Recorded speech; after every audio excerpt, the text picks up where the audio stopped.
Erektilna disfunkcija, včasih imenovana impotenca, je spolna motnja, pri kateri moški ni sposoben doseči ali obdržati zadosti čvrste erekcije penisa za uspešen spolni odnos.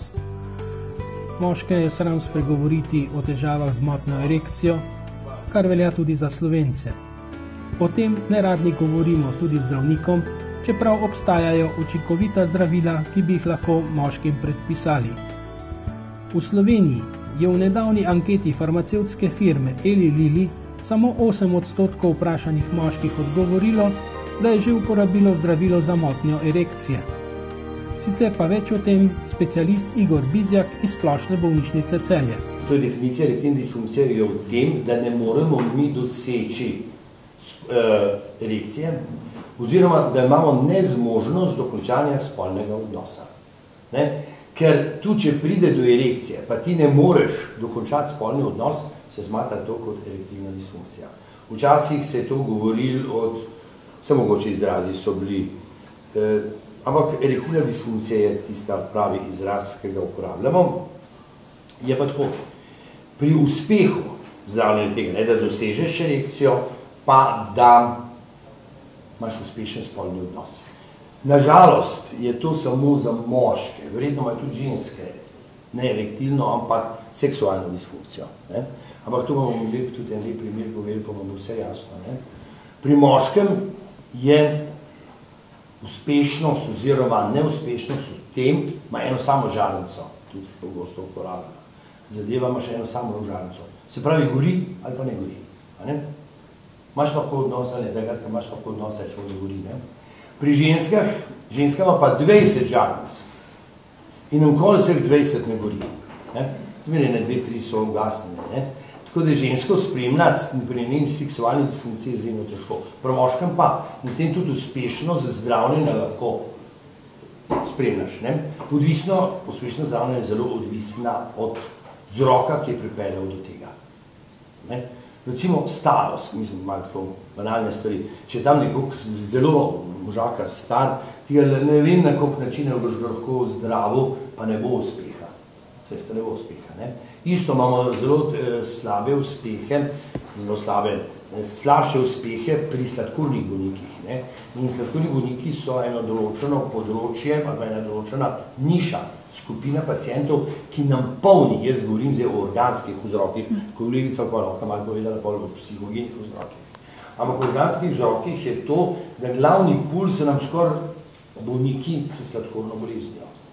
Drugi velik pul, ki bo pa hvala izrinil te bolnike z sladkorno boleznijo, so pa bolniki, ki so bili operirani zaradi karcinoma prostate. Če hočeš biti in če se hočeš po družbah sprehajati in se pogovarjati, moraš znati 3 stvari. In sicer 3 stvari so, kolikšno imaš višino kolesterola, če si že malo starejši, kolikšno imaš procent krvnega sladkorja in tretje vprašanje, ki ti dajo, je, kakšen imaš PSA. Če ti ne veš, kakšen imaš PSA, je boš, da ne greš v družbo za moške ljudi. Zakaj? Ker se vidite, zdaj tudi in zdravljenje karcinoma prostate, to je takšen boom in če imaš vse posod iščemo PSA in imaš visok PSA, ugotovimo karcinom prostate, ga gremo operirati, ker ga moramo, čeprav vsak karcinom prostate na novo odkrit ni rečen, da se bo manifestiral. Ampak kaj ima za posledico operacija karcinoma prostate? 70 do 80 bolnikov z operiranim karcinomom prostate imajo erektilno disfunkcijo. Nimajo več možnosti spolnih odnosov. In to so ti naši bolniki, ki nam polnejo. Ambulante. Zdaj pa kako je? Prvo, zdravljenje pocakno. Zdravilo mora biti poceni, mora biti lahko dosegljivo, mora biti učinkovito, mora imeti malo stranskih učinkov, to je tako idealno zdravilo, pa ne sme biti agresivno. Mi ne maramo posega v svojo integriteto. Če se vprašam pacienta, a boste zobu tablete, ali boste na injekcijo, prav sam tablete, sam injekcije, Naprej, še bolj groza je, da ga operiraš. Samo injekcija je samo operirati, to se pravi. Prvo moramo odstraniti vzrok, zdaj pa preljevati terapijo, Prvo moramo ugotoviti vzrok, zakaj je do tega prišlo. So določene zdravila, ki povzročajo erektilno disfunkcijo. Bo teh zdravil ne bo jemalo. In s tem se situacija bomo takoj popravili. Čeprav recimo zdaj pravijo, da ti tiste zdravila moraš jemati, pa moraš zraven jemati zdravila za erektilno disfunkcijo. To je z ekonomem. Če to ne pomaga, pa način življenja spremeniti, ne? Če si ti ves čas prebit, ne, od alkohola ali kaj tasga, ne boš mogel imeti, ne vem, koliko, jaz sem poznal enega, ki je bil skozi pijan. Zjutraj, ko se je zbudil, hitro dotočil, da se ni slučajno zavedel, za kva se gre. Ne? In po 10 letih je nehal pit in je rekel, da ni vedel, koliko je lep svet. Čudovit se mu je zdaj, da bi se na nov rodil. Se pravi, vzrok odstraniti. Ne? No, če to ne pomaga, pa po tej logiki, ki sem vam prej povedal, pridemo na tablete. So pa tu tablete. Ne? To so te inhibitorji PDE5, so na razpolago, so različni, v različnih oblikah. Mislim, oblike so iste, so tablete. Ne, mislim, v doziranju in podobno. In če imajo te tablete, večinoma imajo uspeh, smo zadovoljni mi in bolniki. Če pa to ne pomaga, imamo pa neke injekcije. To pa zelo pretis, veste, uvod moj, ne? Vsi se bojimo posega v našo integriteto. Da se moš pa ti v lulija dajati injekcije, pa noben ni preveč navdušen. Samo v skrajni sili tudi to delajo. Ne? To je bolj agresivna. In je uspešna, ne? Ni pa vedno uspešna. In še recimo same operacije na žilju nimajo takšnega uspeha in se več ali manj izogibamo.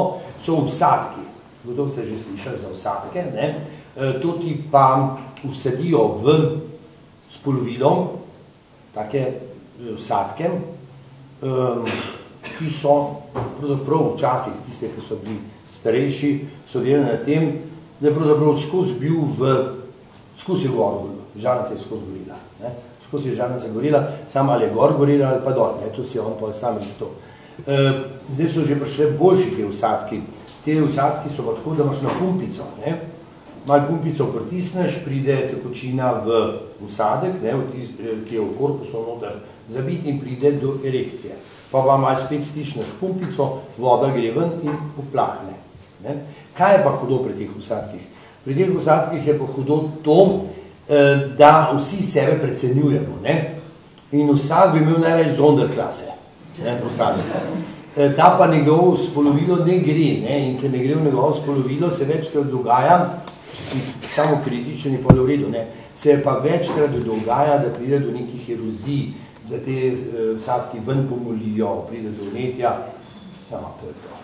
Kjeri so eni taki potencijalni, ki pridejo tudi v ambulanto? Moški, ki imajo mlajšo žensko. Zelo pogosto. Ampak ne tako, da si ti star 40 let, partnerca pa 20 let. Ama imaš tam 70, pa partnerca 50. To so tudi zelo pogosti. Strah pred tem, da ga pusti. In tem bi on naredil vse. Tudi tablete že. Pri tem pa se nismo mogli izogniti vprašanju, če so te, za večino moških, čudežne tabletke tudi nevarne. Glejte, to, kar govorijo, da te tablete povzročajo smrt, pa pa tret, pa da je strah, to je tako.